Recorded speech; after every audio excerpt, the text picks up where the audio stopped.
بسم اللہ الرحمن الرحیم۔ السلام علیکم۔ آج 7 دسمبر بروز جمعرات ہم بات کریں گے دو اہم ایشوز کے حوالے سے۔ پاکستان تحریک انصاف کے چیئرمین عمران خان کی 2 درخواستیں آج لاہور ہائی کورٹ میں دائر ہوئی ہیں۔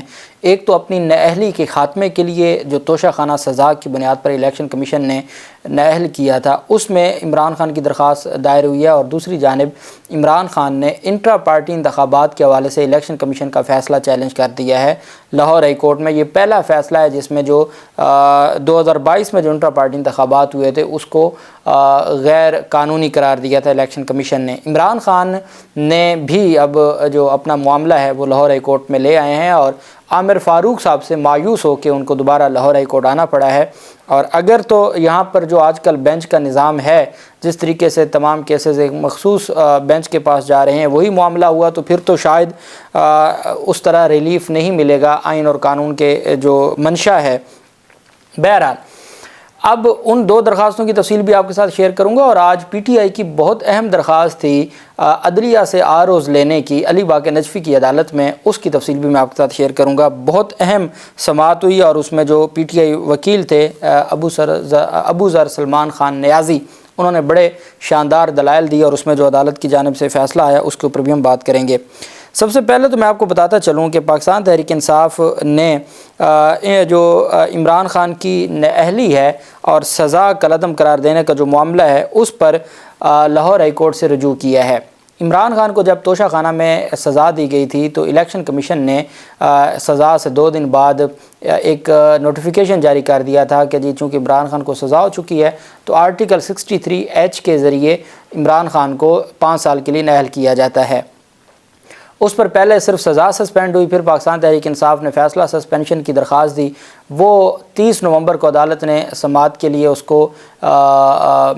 پر فیصلہ محفوظ کیا تھا، اور کمرہ عدالت میں یہ کہہ دیا تھا کہ جی فیصلہ محفوظ ہے، لیکن بعد میں 6 دن گزرنے کے بعد عدالت نے 11 دسمبر کے لیے اس پر جو میرے اور آپ کے ٹیکس کے پیسوں سے جو وکیل ہائر کیا گیا سرکار نے، امجد پرویز صاحب، کروڑوں روپے فیس لینے والا وکیل، ان کو دلائل دینے کا کہا کہ 11 دسمبر کو آپ دلائل دیں۔ یہ عمران خان کی وہ درخواست ہے جو انہوں نے اسلام آباد ہائی کورٹ میں دائر کی۔ عمران خان کو اب اس بات کا اندازہ ہے۔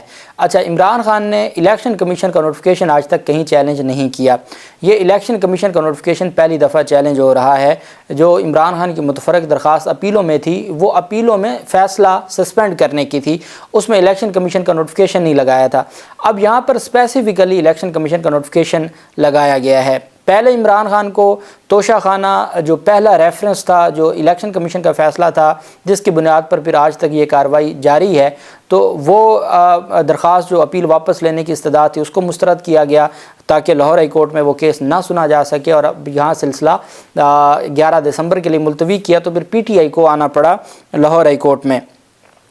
بیرسٹر علی ظفر صاحب اور بیرسٹر گوہر علی خان کی وساطت سے یہ درخواست دائر ہوئی۔ درخواستوں میں الیکشن کمیشن آف پاکستان کے 8 اگست 2023 کے نوٹیفیکیشن کو چیلنج کیا گیا۔ الیکشن کمیشن آف پاکستان نے عمران خان اور سابق وزیر اعظم کو دستور کے آرٹیکل 63(1)H کے اور الیکشن ایکٹ 2017 کی سیکشن 232 کے تحت 5 سال کے لیے نااہل قرار دیا۔ الیکشن ایکٹ کے سیکشن 232 میں ترمیم لائی جا چکی ہے۔ سیکشن 232 میں ترمیم کے بعد الیکشن کمیشن کے پاس قومی و صوبائی اسمبلیوں کے اراکین کی اہلیت کے معاملے پر فیصلے کا اختیار نہیں ہے۔ الیکشن کمیشن نے 8 اگست 2023 کو جو نوٹیفیکیشن جاری کیا اس وقت عمران خان قومی اسمبلی کے رکن نہیں تھے۔ عمران خان کو قبل از وقت قومی اسمبلی کی رکنیت کے لیے نااہل قرار نہیں دیا جا سکتا۔ جب عمران خان کسی اسمبلی کے رکن ہی نہیں تھے تو عمران خان کو کیسے نااہل قرار دیا جا سکتا ہے؟ بطور رکن حلف اٹھانے کے بعد الیکشن کمیشن ایسا کوئی نوٹیفیکیشن جاری کرنے کا مجاز ہے، اور یہ بھی صرف دستور کے آرٹیکل 63 کے تحت ممکن ہے۔ الیکشن کمیشن کی جانب سے نوٹیفیکیشن کا اجرا بدنیتی پر مبنی ہے۔ الیکشن کمیشن کی اس نوٹیفیکیشن سے عمران خان اور ان کی جماعت کو آئندہ انتخابات سے باہر کرنے کی پرجوش اور جلد بازی میں کی گئی غیر قانونی اور بلا جواز کوششیں عیاں ہوتی ہیں۔ الیکشن کمیشن کا 8 اگست 2023 کا نوٹیفیکیشن دستور کے آرٹیکل 63(1)H سے بھی متصادم ہے۔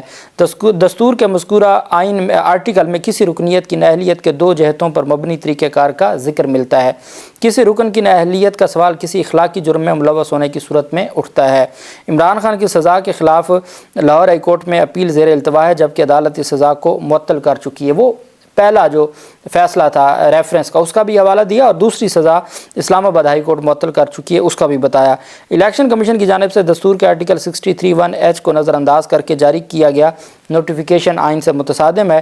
الیکشن کمیشن آف پاکستان کے 8 اگست 2023 کو نوٹیفیکیشن کو غیر آئینی اور غیر قانونی قرار دے کر کالعدم کیا جائے۔ معزز عدالت معاملے کے حتمی انجام تک الیکشن کمیشن کے حکم نامے سے پیدا ہونے والے اثرات کو بھی معطل کرے۔ یہ لاہور ہائی کورٹ سے رجوع کیا گیا ہے اور اس میں یہ استدعا کی گئی ہے۔ یہ پاکستان تحریک انصاف کے چیئرمین نے درخواست دائر کی لاہور ہائی کورٹ میں۔ دوسری جو اہم درخواست ہے وہ لاہور ہائی کورٹ میں دائر کی گئی پاکستان تحریک انصاف کی جانب سے بطور جماعت اور عمران احمد خان نیازی کی جانب سے جو درخواست، یہ دو اس میں پٹیشنر ہیں۔ الیکشن کمیشن آف پاکستان کی جو ہے وہ اس کو درخواست دائر کی گئی that the petitioner namely Tehreek Insaf aggrieved of not dissatisfied with the order passed by the Honorable Election Commission of Pakistan۔ یہ وہ ہے کہ جی جو انٹرا پارٹی انتخابات دوبارہ کروانے کا حکم ہے کہ 20 دن میں انتخابات کروائیں، پاکستان تحریک انصاف نے فارمیلٹی پوری تو کر دی ہے، لیکن پاکستان تحریک انصاف اپنا آئینی حق محفوظ رکھتی ہے اس فیصلے کو چیلنج کرنے کا۔ جو وہ فیصلہ ہے الیکشن کمیشن کا وہ بالکل غیر قانونی اور غیر آئینی ہے، اور پاکستان تحریک انصاف نے 2022 میں انتخابات انٹرا پارٹی انتخابات کروائے تھے، وہ بالکل قانون کے مطابق تھے۔ عدالت الیکشن کمیشن کے اس فیصلے کو غیر آئینی قرار دے اور پہلا جو انتخاب تھا پاکستان تحریک انصاف کا اس کو ڈکلیئر کرے کہ وہ قانون کے مطابق تھا۔ یہ وہ درخواست ہے، بہت اہم درخواست ہے، اور اس میں عمران خان کی جانب سے بھی اور پی ٹی آئی 2 پٹیشنر ہیں۔ اس میں کہا گیا کہ جو 23/10/2022 کا order in case number 3/10/2022 whereby election commission declared that Pakistan petitioner fail to hold intra party election in accordance with is prevailing constitution 2019 and as a consequence therefore directed the petitioner to hold its intra-party election in accordance with its prevailing constitution within 20 days positively and submit its results along with all required documents including Form 65 after the election within 7 days before the commission impugned order ہے 23/11/2023 کا۔ یہ 23 نومبر کا order ہے جس میں کہا گیا جی کہ آپ کا پہلا جو انتخاب ہے وہ کالعدم ہوتا ہے اور آپ نئے انتخابات کروائیں، اور نئے انتخابات کو آپ عدالت میں کہا گیا کہ آپ اس انتخابات سے متعلق تفصیلات عدالت میں جمع کروائیں، اور آپ کا جو پہلا 2019 کا آئین ہے پی ٹی آئی کا اس کے مطابق آپ کا انتخاب درست نہیں ہے، تو آپ دوبارہ 20 دن میں انتخابات کروا کے تو انتخابات کے 7 دن کے اندر اندر وہ ڈاکومنٹس عدالت جمع کروائیں، الیکشن کمیشن جمع کروائیں، جو پاکستان تحریک انصاف جمع کروا چکی ہے۔ پاکستان تحریک انصاف میں اس میں پریئر کی ہے declared and held that the impugned order is misconceived coram non judice and set aside inter alia on facts and grounds as آج ہیئر ان اوور، کہ جی یہاں ہیئر ان ابو کہ جو ہم نے اپنی پٹیشن میں جو گراؤنڈز دی ہیں اس کے مطابق جو 23/11/2023 کا فیصلہ الیکشن کمیشن کا اس کو کالعدم قرار دیا جائے، غیر قانونی اور غیر آئینی قرار دیا جائے۔ Declared find and held that intra party election dated 10/6/2022، Pakistan Tehreek انصاف 10 جون 2022 کو اپنا انٹرا پارٹی انتخابات جو کروائے تھے اس کو عدالت ڈکلیئر کرے had been validly held in accordance with the party constitution and law، کہ عدالت ڈکلیئر کرے کہ جو جون 2022 میں انٹرا پارٹی انتخابات ہوئے تھے وہ پارٹی کے کانسٹیٹیوشن اور قانون کے مطابق ہوئے تھے۔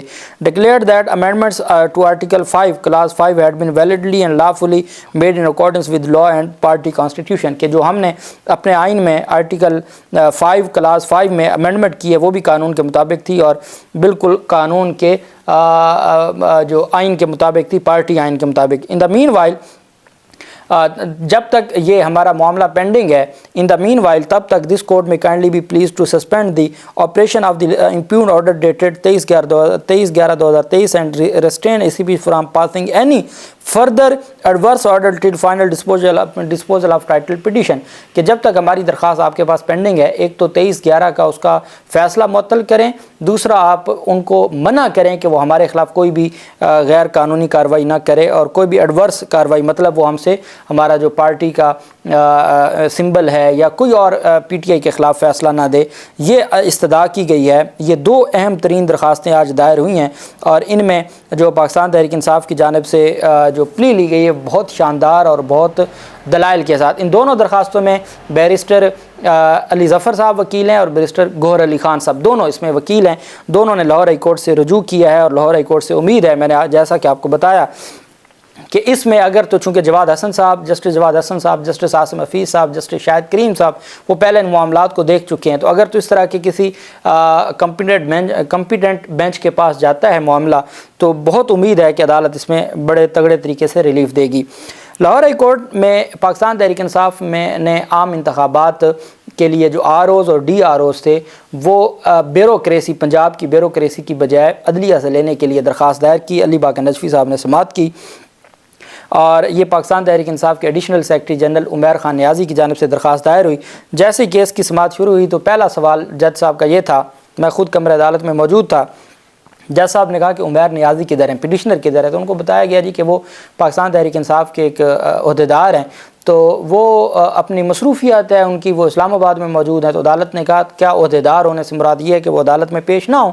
تو انہوں نے کہا جناب جب ضرورت ہوگی آپ حکم کریں گے ہم ان کو، وہ آ جائیں گے، وہ وکیل بھی ہیں، سینئر ایڈوکیٹ ہیں، سابق ایڈیشنل ایڈوکیٹ جنرل پنجاب بھی رہے ہیں، تو وہ آ جائیں گے۔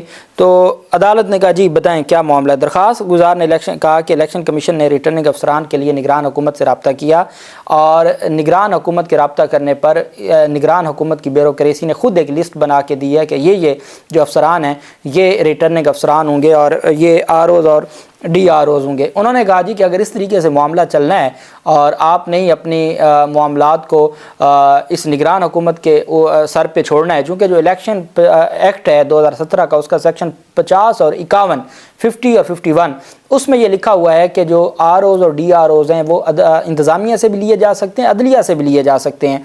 پاکستان تحریک انصاف کے وکلاء نے کہا کہ جب 2013 اور 2018 کے انتخابات میں عدلیہ سے آر اوز لیے گئے تھے تو اب ایسی کیا قدغن ہے؟ انہوں نے کہا جناب اس میں آپ یہ چیز دیکھیں، عدالت نے کہا آپ کو اس میں ایشو کیا ہے؟ انہوں نے کہا جی جو اس وقت نگران حکومت ہے وہ 10 مہینوں سے ہے، وہ 3 مہینوں والی نگران حکومت نہیں ہے۔ دوسری بات یہ ہے کہ وہ ہمارے خلاف ایک فریق بن چکی ہے۔ ہمارے پاکستان تحریک انصاف کے جس بیوروکریسی نے سینکڑوں ایم پی اوز جاری کیے ہیں، 3 ایم پی اوز پورے پنجاب میں، ہم اس سے کیسے امید کریں کہ وہ صاف شفاف انتخابات ہونے دے گی؟ صرف ہمارے جو پی ٹی آئی کے صدر ہیں پرویز الہی، اس کے 5 ایم پی اوز جاری ہوئے۔ آپ کے پاس ہی ختیجہ شاہ اور صنم جاوید کے کیسز ہیں، آپ دیکھ لیں کہ کس طریقے سے وہ 4 مقدمات میں باہر نکلتی ہیں تو پھر ایم پی او جاری ہو جاتا ہے۔ تو انہوں نے کہا کہ آپ کے سامنے ہیں یہ ساری چیزیں، آپ دیکھیں اور آپ بتائیں کہ کیا یہ بیوروکریسی صاف شفاف انتخابات کروا سکتی ہے جو ہمارے خلاف اتنا سخت جس کا موقف جس نے لیا ہوا ہے۔ اور پھر انہوں نے کہا کہ انتظامیہ کا کام ہوتا ہے اسسٹ کرنا الیکشن کمیشن کو۔ اگر انتظامیہ خود ہی لسٹیں دے اور اپنی مرضی کے افسران دے کہ جی یہ لسٹ ہے اور یہ آپ آر اوز اور ڈی آر اوز لگائیں تو پھر ہم کہاں جائیں گے؟ پھر ہمیں انصاف کہاں سے ملے گا؟ درخواست گزار نے کہا کہ عدالت الیکشن کمیشن کا آر اوز اور ڈی آر اوز کے لیے بیوروکریسی کے تعیناتی کا فیصلہ غیر قانونی قرار دے اور عدالت ڈائریکشن دے کہ قانون میں لکھا ہے کہ election commission chief justice high court سے رابطہ کریں اور ان سے R Os D R Os لینے کے لیے رابطہ کریں، ملاقات کریں۔ تو آپ ڈائریکشن دیں الیکشن کمیشن کو کہ بھئی آپ عدلیہ سے لیں۔ دوران سماعت درخواست گزار کے وکیل نے بتایا کہ ریٹرننگ افسر اگر عدلیہ سے ہوں گے تو عوام کا اعتماد بڑھے گا۔ عدالت نے ریمارکس کیا کہ عدلیہ کے پاس پہلے ہی کیسز کی بہت زیادہ تعداد ہے۔ انہوں نے کہا جناب بیسک کام انتخابات ہے، انتخابات ملک میں بہتر ہوں گے، صاف شفاف ہوں گے تو عدلیہ کی بھی اسی میں توقیر ہے اور ملک بھی ایسے ہی چلے گا۔ 2-4 دن سے کچھ نہیں ہوتا، یہ بیسک ڈیوٹی ہے جو عدلیہ کو نبھانی چاہیے۔ درخواست گزار کے وکیل نے کہا کہ عدالت الیکشن کمیشن کو عام انتخابات کے لیے جوڈیشری سے آر اوز لینے کے لیے رابطے کی ہدایت کرے۔ تو الیکشن کمیشن کے وکلاء بغیر نوٹس ہی پہنچے ہوئے تھے۔ تو پہلے تو انہوں نے کہا جی یہ درخواست یہ کیا ہے؟ تو عدالت میں جب دلائل ہوئے اور جب نگران حکومت اور انتظامیہ کے پول کھلے تو اس کے بعد انہوں نے کہا جناب ہمیں نوٹس کریں تو ہم اس پہ آپ کو جواب دیتے ہیں۔ تو عدالت نے ایک سوال کیا کہ آپ یہ دیکھیے گا کہ کہیں یہ انتخابات التوا والا معاملہ نہ ہو جائے، تاخیر کی طرف معاملہ نہ چلا جائے، چونکہ آپ اس کے کانسیکوینسز بھی دیکھیں اگر آپ یہ فیصلہ کرواتے ہیں۔ تو اس پر پھر پاکستان تحریک انصاف کے وکلاء نے کہا جناب آپ اس کو روزانہ کی بنیاد پر 1-2 سماعت ہوگی آپ ڈیسائیڈ کر دیں۔ تو عدالت نے پیر والا دن پہلے کہا تو الیکشن کمیشن نے کہا جی نہیں پیر نہیں، آپ 12 دسمبر کر دیں، منگل والے دن، تو اس دن ہم اپنا جواب دے دیں گے۔ اب اگر تو 12 کو، چونکہ علی باقر نجفی صاحب کا بینچ ہے، 12 کو کوئی فیصلہ ہو گیا تو ٹھیک ہے، نہیں تو پھر پاکستان تحریک انصاف کے پاس کوئی آپشن نہیں ہوگی سوائے اس کے کہ وہ اسی انتظامیہ جو کچھ ہوتا رہا اسی کے ساتھ انتخابات میں جائے۔ اللہ پاک پاکستان کا حامی و ناصر ہو۔ بہت شکریہ۔ اللہ حافظ۔ پاکستان زندہ باد۔